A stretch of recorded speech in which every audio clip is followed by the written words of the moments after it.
So we're looking at chapter 10, and the chapter is entitled Function Operations. Okay, we've been dealing with functions the whole course, and operations are like addition, subtraction, multiplication, division, those sorts of things. So, and among others that we're going to look at here in this section, in this chapter. But anyways, throughout the math courses, you've learned methods of interpreting a variety of functions. It's important to understand the functional relationships between variables since they apply to the fields of engineering, business, physical sciences, social sciences, just to name a few. The relationships that exist between variables can be complex, and they can involve combining two or more functions. Okay, so that's the whole purpose of this chapter, is to see sort of how we can combine functions and sort of how that applies a little bit. So in this chapter, we'll learn to use various combinations of functions to model real-world phenomena. Okay, so as we move through here, one of the new terms you're going to use is composite function, which I won't explain today, but that'll come later in the chapter. I did want to sort of just highlight this picture right here. How many of you have been in a wave pool before? I'll maybe turn that on. Okay, it was muted. So anyways, look at the picture on page 472. Okay, just the bottom of the page there. It's a picture of the people in the wave pool. Right? Alright, as I was saying, the people in the wave pool. How many of you have been in a wave pool before? Okay. Been in the wave pool when the power went out? Just asking. Okay. Alright. So, how a wave pool works is there's multiple wave generators and they combine, right? You've got a wave sort of coming from this side. A lot of these work this way. Wave coming from one side, a wave coming from the other side. And when they interfere, there's lots of things that happen, right? You get a superposition of waves. Now, you remember from physical science 20, those of you that were in that class? Okay, when waves combine, that sometimes it's constructive interference, and that means that two sort of positive waves will combine to make a much larger wave. And sometimes, if you have waves that look like this, right here, if you have a positive wave and then another positive wave, those would combine to make a larger wave, right? And sometimes if you have a crest of a wave and a trough of a wave meeting at the same time, they would cancel each other out.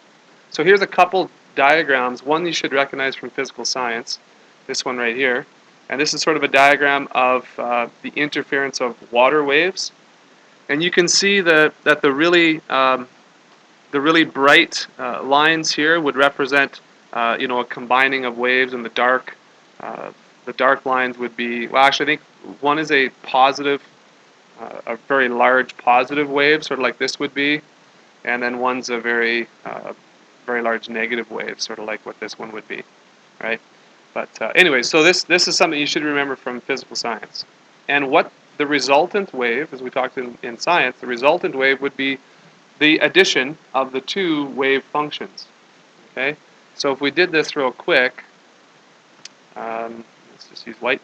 So these waves combining would look something like this, right? You have this amplitude plus another one. You have this plus another one. So this wave is getting really large, coming back down there. Okay, something like this, right? And so on. Really, really deep down here. And so this is a resultant wave. This would be what the function would look like if you were to combine, if you were to add up both of these waveforms. And that's what we're going to do. We did this in science kind of visually, right? We didn't talk about any mathematical or numerical representations for these waves, right? In science, we drew them. And now we're going to talk about what the functions are, and we're going to add them and get kind of an algebraic representation of the function. Okay, so that's sort of what this chapter is about. Okay, and that's there's some other pictures here. Okay, that sort of thing. All right, so there's that diagram on page 474, and we're going to take a look at this. We're going to take a look at this investigate here. I'm just kind of going to run through this here with you. So we go back to the notes. Okay, we skip down here. We've got clipped out here. All right, so you don't have to copy this out. I would say maybe just look up here and watch and absorb this. Don't take the time to copy this out. Let's just kind of do it together, I guess.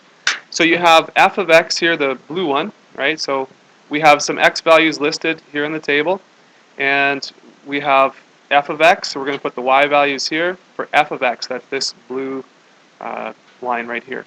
We also have a g of x, which is the red line, so we're going to put some y values there. And then there's h of x too, and so we're going to have different y values there. And we're just going to kind of take a look here. So, all right. So for x equals -2, on the graph, you go over to -2, and we're going to write down the y value for f of x. So -2, where's f of x? Oh, it's down here. So what is that? That is -3. Everyone see that? So for f of x, the coordinate is -2, -3. 1, 2, 1, 2, 3. We're good? Okay. At the same x value, what's g of x? Well, g of x is +7. And h of x at -2 is +4. Okay? You guys with me so far? All right. So let's move to the next point, -1. We have -2. For g of x, we have 5. And for h of x at -1, we have 3. Okay? Now, you might be noticing a pattern here. Anyone noticing a pattern? Just put up your hand if you're noticing a pattern. If not, just continue to blankly stare at me or the board. No hands yet? Okay, let's keep going. At 0, okay, where is f of x? -1. At g of x, well, that is 3. And h of x is 2. Okay? Noticing a pattern yet? We move forward here and fill out some more points. You can see this, that if you add these two up, you get this number as an answer. So if we add, see that? Okay. So this is the relationship. The relationship is this h of x function right here. Okay, right here. This function, this line, the set of points that make up this line, is actually the sum of f of x and g of x. So this is the relationship here that we should notice. That yellow is hard to see. But h of x equals f of x plus g of x. And that's an example of a function right here that actually is composed of a sum of two other functions. All right? And how do we know that? Well, if we take a look at the y values at each x value, we see that there is a sum involved here. Okay? So two functions can combine to make one. Okay. My next question is, what is the equation of f of x? So let's take a look at f of x. How do we come up with the equation for f of x? It's a line, so this should be fairly straightforward. Think of the format y equals mx plus b. Okay? What is m in that equation of a line? Okay, you're saying m is 1. What does m mean? M, the slope, okay. So for the blue line, let's see, the slope would be, if we start at any point here and we go to another point, like over here, we're going up 2 and we're going over 2. So yes, you're right, that the slope for f of x is 1. Okay, so that's 1x. And what is the b value in the mx plus b? That represents the y-intercept. You guys remember that? Okay. Y-intercept. So the y-intercept here is y equals -1. So f of x equals x minus 1. That's what f of x equals. Let's take a look at g of x then. G of x, the red line, has a slope of what? Well, let's take a look at this point and let's go over to this point. Okay, we know the coordinates of those two. 1, 2, 3, 4, and over 1, 2. So that's going to be negative 4 divided by 2, which is going to be negative 2. Agreed? Is that right? And our y-intercept is positive 3. Okay, so there's our g of x. So let's do h of x as well. H of x is, what color is that? Kind of a lighter blue. So h of x, you guys see that okay? Sort of? Okay. So h of x, again, it has an intercept of 2. And let's see, if we go, let's just get rid of some of this stuff here. If we go 1, 2, 3 down, and then 1, 2, 3 over, that's going to be negative 1 for a slope. And we have an intercept of positive 2. Okay. All right, so let's just confirm here, let's just check this out, that h of x, what did we say? H of x was the sum of f of x and g of x. Let's see if that works. Okay, so f of x plus g of x equals h of x. Let's see if that works.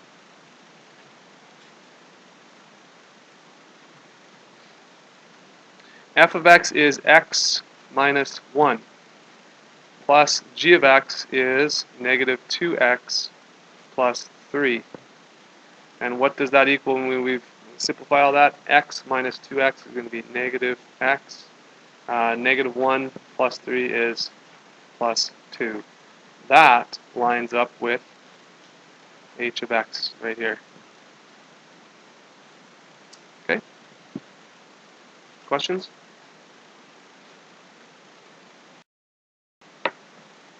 Let's take a look at a couple things here.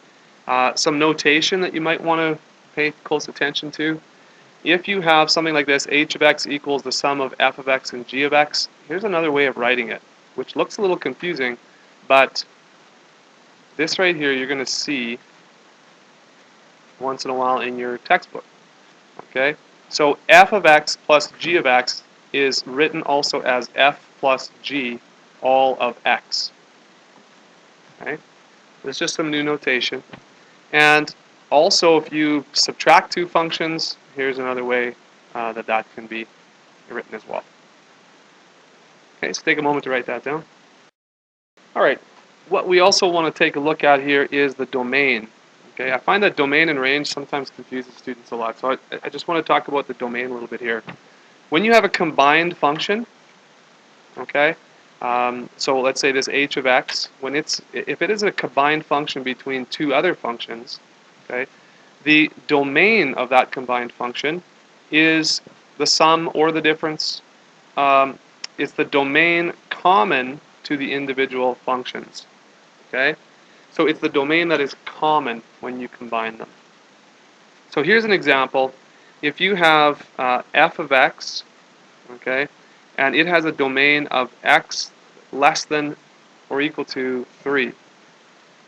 So over here, here's 3, and you have equal to and less than. Okay, so this is for f of x, right? I'm just going to do it on a number line so you can kind of see this, how this works. G of x here, its x is greater than or equal to negative 5.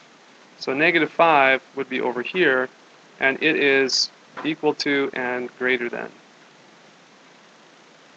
So the domain of the combined function h of x would be the domain that's in common to both.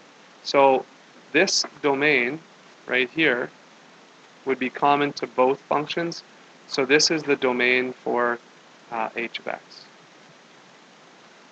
Okay? So it's where on a number line the domains would overlap. That's the domain of the combined function. Okay? And it doesn't matter if it's a sum or difference, if it's combined at all, that's how you work the domains. Okay? So between negative 5 and positive 3 would be the domain of the combined function. Questions there?